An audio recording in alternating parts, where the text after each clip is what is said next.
Imagine life without electricity, running water, and especially air conditioning for us Floridians. We constantly have our cell phones near us, and we solve nearly any problem with a quick Google search. It's impossible to say technology doesn't improve our daily life. But how is it, and will it benefit public education? Good morning, my name is Oren Macy, and these are my colleagues, Janelle Bazil, Eric Ramirez, and Brendan Davis. Today we'll be analyzing the advantages of technology in American public high schools. Going back all the way to the medieval era, education was extremely limited, and only the most elite had access to education. Even as late as 1900, according to the U.S. Department of Education, high school enrollment was only at 10%. This small student population, as Purdue puts it, was primarily taught in a sage-on-the-stage manner, in which all learning comes exclusively from the teacher directly to the student. In 1984, Apple launched the Mac, and in 1985, Toshiba launched their first mass-produced laptop. Since then, the use of technology has exploded in the classroom.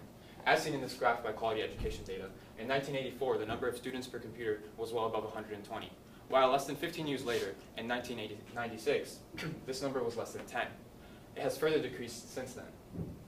This addition of technology has shifted teachers' roles from the previous sage on the stage, in which you can see that the teacher is at the head of the classroom and students play an active role, passive role listening, to a guide on the side, in which students play an active role and teachers act as coaches, guiding them along the way.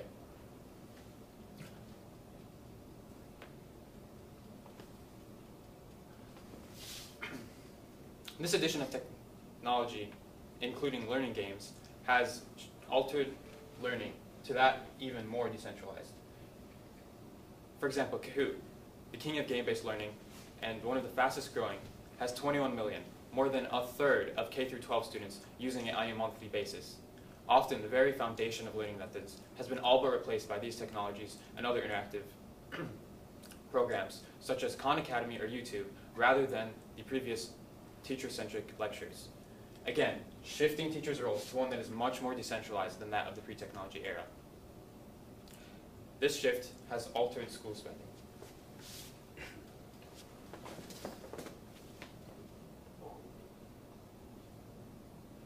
The implementation of digital technology in schools suggests increased spending.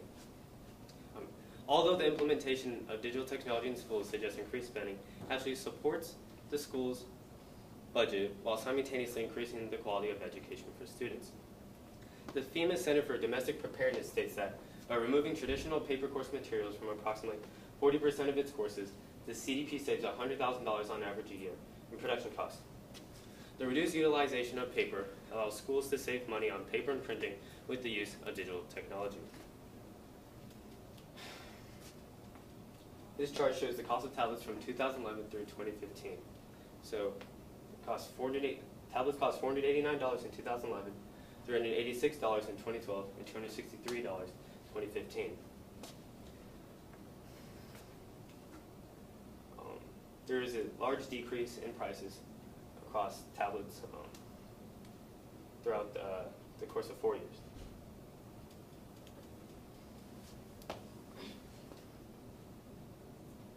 So,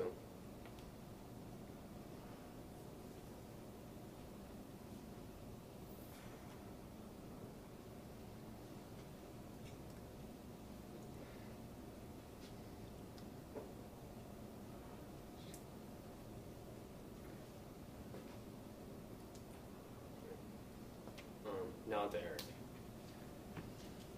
U.S. public schools have shifted from paper and pencil to laptops and more technology. Due to this shift, there has been a huge positive impact on students socially. Growing up, I've always used technology to improve academically. Socially, technology has had a drastic impact on me. I'm sure many other students can say the same. For example, if I miss a day of school, I can just simply email my teacher and ask for their directions on what I missed. Working in groups has never been easier. Instead of having to meet up physically, you can meet up virtually and through online chats. And also collaborative word processors such as Google Docs. All these elements help improve students by helping them for the future workforce.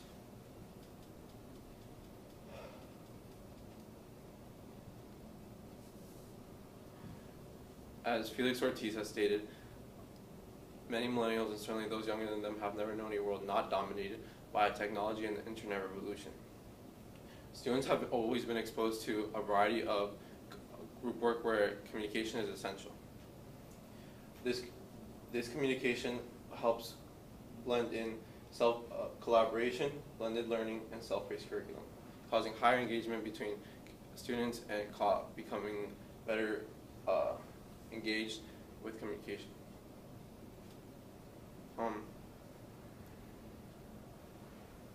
As Omar stated, the integration of technology in teaching has caused a shift from teachers being a teacher-centric approach to a decentralized system where teachers no longer act as the only source of evidence, but the source as well as the source of coaching, as shown here.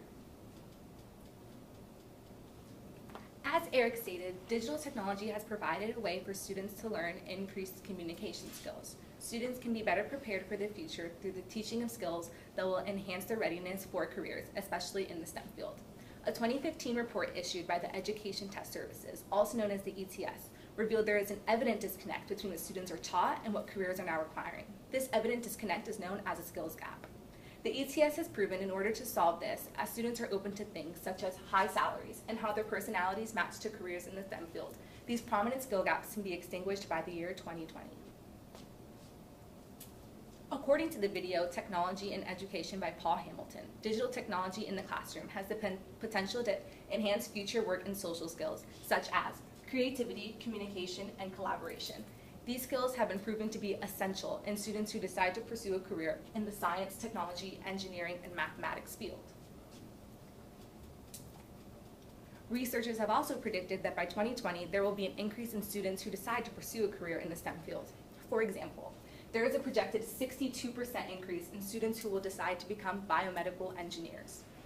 A study done by IT Trade Association revealed that 75% of educators believe technology has a positive impact on education. Although the remaining 25% may argue that technology is not beneficial because it may be used improperly. Technology is a mold in which educators shape. It must be used in a manner that revolutionizes the classroom, preparing students for the future. Students can be provided with ways to properly use technology in the classroom if teachers resort to solutions such as the Raspberry Pi device, as stated by Brendan, or Scratch programming, which were both invented to help teach students to think creatively. The benefits of digital technology can stem from, as Omar stated, a shift in teaching methods to a more decentralized approach, as Eric listed, increased communication skills, and as Brendan stated, the potential for economic growth. As John Dewey once stated, if we teach today's students as we taught yesterday's, we rob them of tomorrow. Thank you.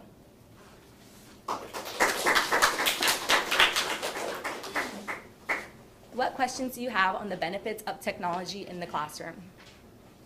Sorry for having questions. We'll start with Brendan. All right, Brendan.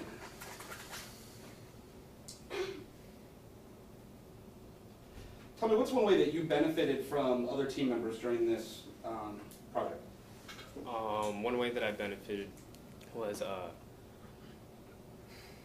it's like Omar, his presentation really related with mine, and I was able to use evidence from his presentation with mine, and it just went well together.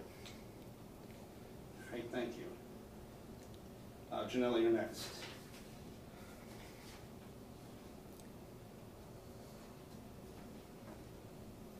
What will you take from this presentation to the next time you do this? Well, the next time I present, I'll rely on more skills that Omar suggested, such as meeting often outside of school in order to dedicate more time to preparation and creating scripts that will be easily memorized, yet will incorporate everyone's different points of views. Thank you. Omar, actually, you're next. What points did you want to ensure that they would be discussed in the presentation? Well, the main point we wanted to ensure was that we addressed economic concerns, because usually once you think about technology, you think about costs. So we wanted to address that unspoken question, so we ensured that was mentioned. And we also wanted to include the future implications, which is what Janelle said about the possibilities of having technology fill the gap of skills in STEM education. All right. Thank you. And Eric. Describe how the content of your team presentation changed as a result of your discussions as a group. As a result of our discussions as a group, we changed Brendan's lens. We referred to Brendan's lens. We changed it over twice because it was hard to find the exact information we needed for his lens, and we didn't want it to go along to our arguments compared to what he was finding himself. All right, thank you guys.